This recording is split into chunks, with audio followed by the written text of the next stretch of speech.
Nigel joins me now. It's extraordinary to see you now. You know, you're so successful, you've done so well, and to think that you had all of those struggles before. But it got very dark, didn't it? It was really, really difficult for you. It was very difficult, and you're going back now 25 years ago as well, where things were very different to what they are now. So it was, it was a very difficult time. It was the biggest challenge I think I've ever had to come across in my life was accepting who I was. That was the most difficult, and it took me years and years to accept that, and dealing with that, and fighting against who I was becoming. You know, I was brought up by my mum and dad, and I wouldn't want my upbringing to be any different. You know, you're brought up in a small community, a very close-knit community, and you know, you get a girlfriend, you get married, you become parents, you become grandparents, and that's the way the world goes when you're growing up in that age. And I wouldn't want my upbringing to be any different. But then all of a sudden, then when I get to 19, 20 years of age, I'm starting to feel there's something not right there, you know, something different in me. And I became bulimic because I was quite overweight at that age, and I wanted to lose some weight. And then I went to the gym to try and make myself look better and put the weight back on. And so between being depressed with fighting against my sexuality and being bulimic as well, and then I got hooked on steroids for many years and abusing steroids.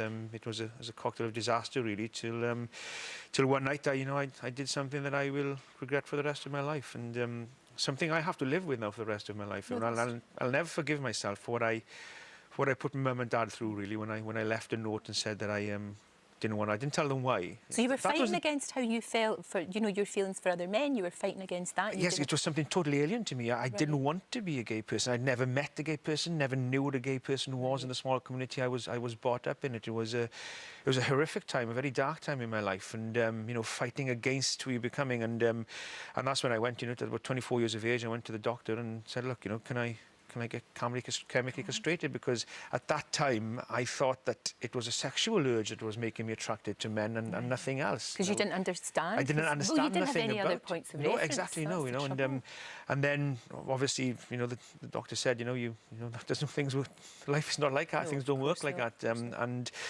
then when I accepted, it was when my mum came back that night, when I was in, you know, when I left the house that night and overdosed with paracetamol and a bottle of whiskey, and I had a shotgun because I worked on a farm as well. And what actually I took to take my own life actually saved me in the end, because if I hadn't slipped into a coma, there's no doubt I would have pulled that trigger, because you know, I was lying there unconscious.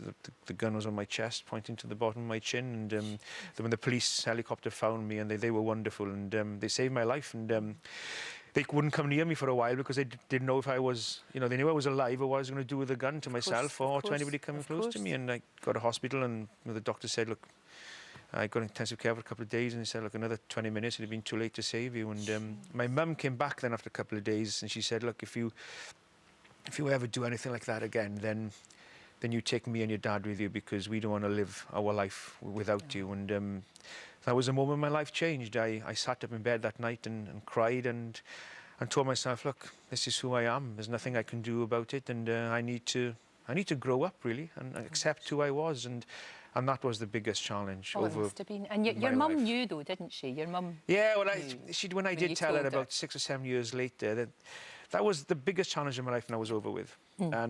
But then accepting who I was. But then there was the worry of, I was refereeing. Am I going to be able to carry on refereeing? There was nobody out in the macho world of rugby. My first international in 2005, Japan against Ireland, and I did Scotland against Barbarians, and I didn't referee those 2 games well. And I was told by the referee's manager at the time, look, your performance is not good enough for the internationals in the autumn. And, so it was affecting your and job, me. really? And when I then sort of finally came out, and a huge support from everybody in rugby, from my mum and dad, and from the Welsh Rugby Union as well. And you know, I wouldn't be able to be who I am today if I wasn't very fortunate to be in the great sport that rugby is. Because, well, that's the thing. The attitude has changed dramatically, hasn't it? I mean, do you generally, because you know what referees are like, anybody will have a go, let's be honest. Of course they still do. You know that. But do you get any sort of negative just because you happen to be gay? Is it, or not really?